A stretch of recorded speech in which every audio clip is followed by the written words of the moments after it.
Good morning! Good morning, Abu Dhabi. Good morning. Let me open this.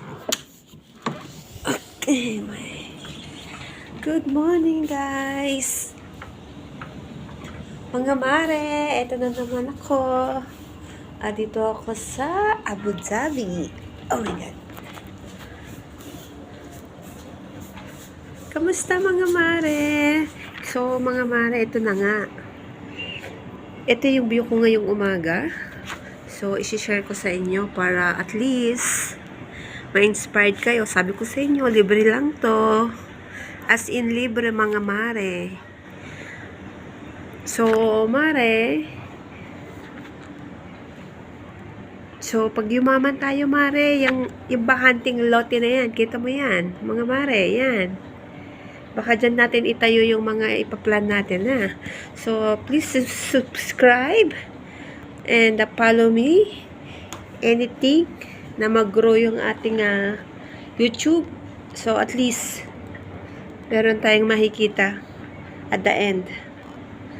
So, this is called the civilized now. From desierto, see?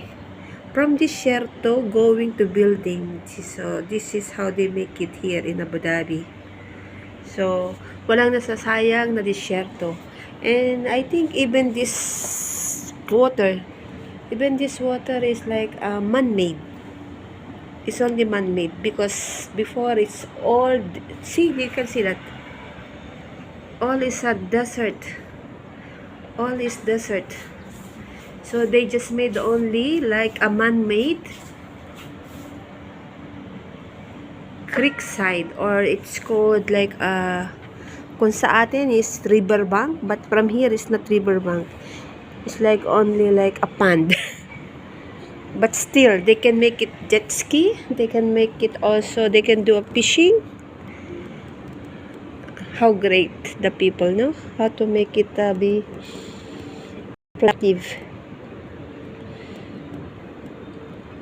So, ganyan mga mare, dapat matalino ka, dapat ginagamit mo utak mo para mapakinabangan mo at the same time, yung product makikita mo. So, hindi lang ikaw ang nagbe-benefit, pati sila. So, even nagbabayad sila, at the same time, naliligayahan din sila, di ba? So, parang ano lang yan, give and take. Okay mga mare? Hoping na gets nyo. So, hindi na ako nagpakita ng mukha. Pero mamaya, maybe, kasi kagigising ko lang. Pero hindi man ako takot magpakita. Babush!